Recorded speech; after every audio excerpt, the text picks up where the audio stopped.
Welcome back to Whispers from the Storm. Today, let's dive into Ares, the Greek god of war. He was feared even by the gods for his bloodthirsty, unpredictable nature.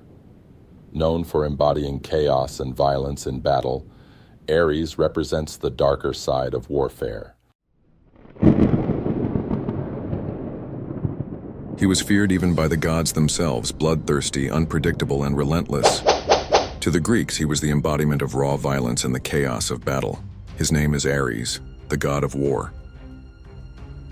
The origins of Ares was the son of Zeus, king of the gods, and Hera, queen of Olympus. Unlike his sister Athena, who represented strategy and wisdom in war, Ares embodied the brutal and violent side of conflict. He was strength without restraint, the cry of warriors, the clash of steel, and the chaos that follows. Though a powerful god, Ares was not beloved. The Greeks often saw him as dangerous and destructive, a reminder of the dark side of human nature. Yet despite their fear, they could not deny his importance, for where there is humanity, there is war. Ares in mythology. In Homer's Iliad, Ares appears as a fierce warrior, but also reckless and impulsive. Even Zeus, his own father, calls him the most hateful of all the gods. On the battlefield, Ares fought for the Trojans, wounded by the mortal hero Diomedes with the help of Athena. Yet Ares was not invincible. Again and again, myths describe him humiliated, defeated, or mocked. Still, he always returned, for war, like Ares himself, never truly dies. More the love of Aphrodite. Despite his savagery, Ares had a softer side, or at least a passionate one. His most famous love affair was with Aphrodite, the goddess of beauty and desire. Their union represented the link between war and love, passion and destruction. From this union were born several children, including Eros, the god of love, and Harmonia, goddess of harmony, showing that even from chaos could come balance. But their love also led to scandal.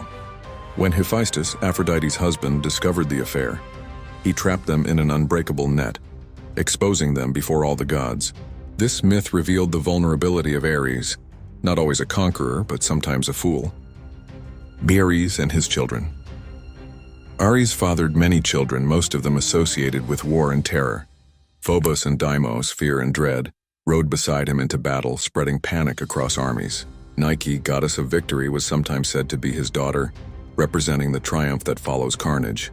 Through his offspring, Ares' presence was felt in every corner of Greek mythology. The terror of war, the glory of victory, the cost of bloodshed. Ever seen Ares across cultures? While the Greeks often distrusted Ares, the Romans embraced him in their version, Mars. To them, Mars was not only a god of war, but also of agriculture, growth, and protection. He became the father of Romulus and Remus, the founders of Rome, and one of the most honored gods in the Roman pantheon. This difference shows how cultures viewed war. The Greeks saw it as chaotic destruction, while the Romans saw it as a path to power and order. Ares in folklore and legacy. Though absent from the Bible, Ares' essence, the destructive nature of war, echoes in Scripture's warnings of violence and bloodshed. He represents the reality that war spares no one, a force that consumes kings and peasants alike. In later traditions, Ares became a symbol of untamed aggression, invoked in stories as the god who cannot be controlled, only endured. Our symbolism of Ares symbolizes the fire of human rage, the part of war that is neither noble nor just, but primal and consuming. His sacred animals, the vulture and the dog, embodied his nature, scavengers of the battlefield. His weapon was the spear, simple yet deadly, representing the raw essence of combat.